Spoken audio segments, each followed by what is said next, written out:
I just have a question about Fall Guys because I guess I just don't get it. Why is it such a huge deal right now?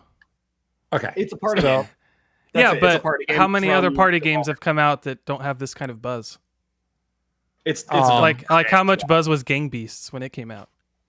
not much. So I'm not going to give all the credit to Devolver because Devolver, while in entrenched gaming communities, we know who it is.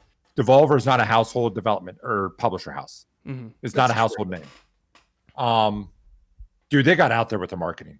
They got the fuck out there with the marketing. Yeah. They caused a buzz, started word of mouth, got grassroots kind of shit going. Mm-hmm. It caught fire. They got the Twitter or Twitch support. Once they got Twitch support, it just poosh. So I mean, it just blew up.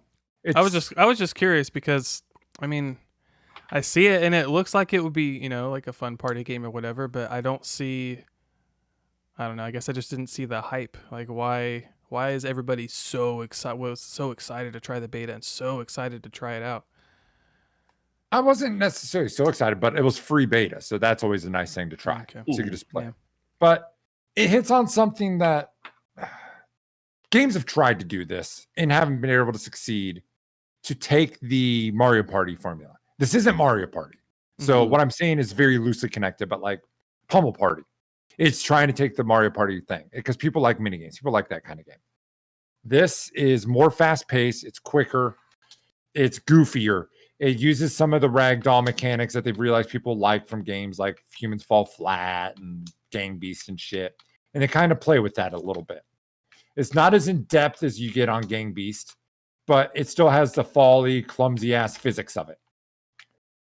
It's a goofy ass game. It's a fun fucking game. It is a fun game. It's just, I'm not going to go about that shit anymore. It's a fun game. My issues with the game on the actual game level, I feel that the start of the game is super reliant on racing games, which is fine right now. And as long as they add some more variants in there, maybe get enough variants where each day it cycles through a set of games that would be possible for that day or something like that. I think the game would add a lot to itself by doing that. Makes it a little more dynamic and makes people more likely to play it regularly instead of just playing it once a month. Splatoon was doing that to try to keep it fresh with the maps and stuff.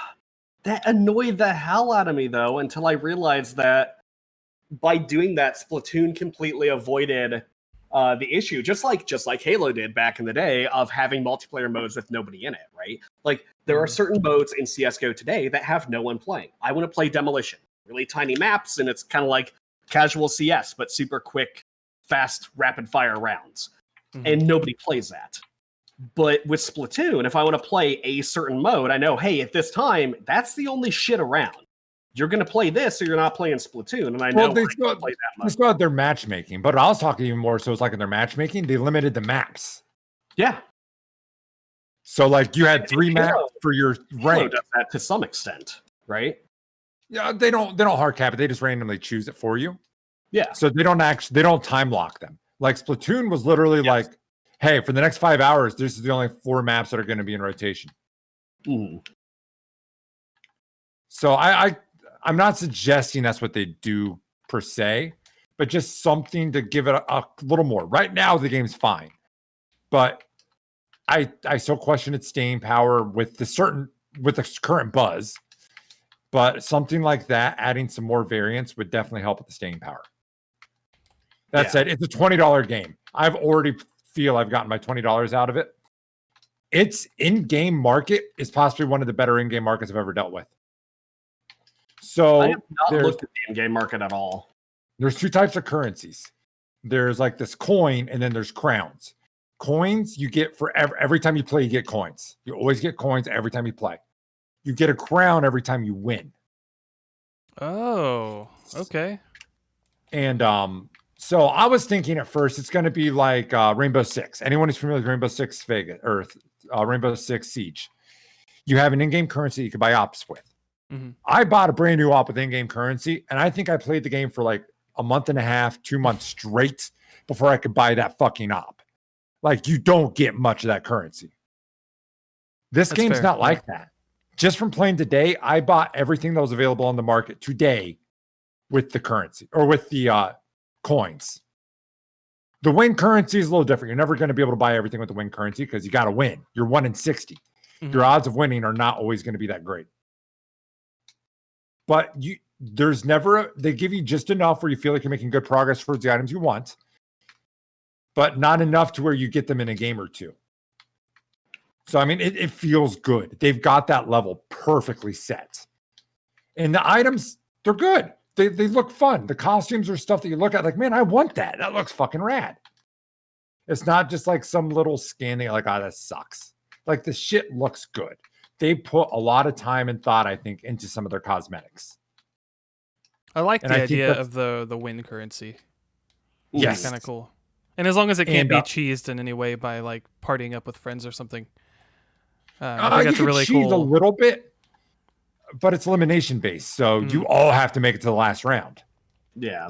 Yeah. And then only one of you is getting the fucking crown.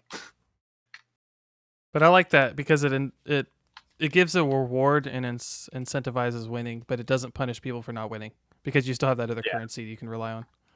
Yes. I But wish you can't you buy could the earn same thing with them. fractional crowns, right? Because it is 1 in 60. Like if you had something like this in, let's say, Fortnite or PUBG, right? Mhm.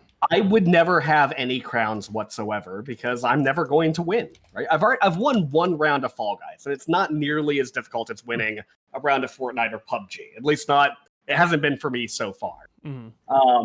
But I could see like major issues with people who just aren't very good at the game trying to get that currency. So being able to say like, oh, hey, you came in second, we're going to give you half a crown. Or, oh, hey, you came in 45th, we're going to give you 3% of a crown. Like something that, sure, you can get it, but winning is the fastest. So you're kind of saying you wish something like a battle pass was giving out crowns. You know, that would be nice. So guess what? Their battle pass gives out crowns. Oh, shit. Nice. So you can earn through the battle pass. You're not getting many. You're getting like 3 or 4. But you can there. So, I mean, they are giving you some without winning. But I still like the fact of like some of the cool items, like, hey, you've got to put some time and you have to get good at some of these maps. You want some of the fun shit. Mhm. I like that. Yeah.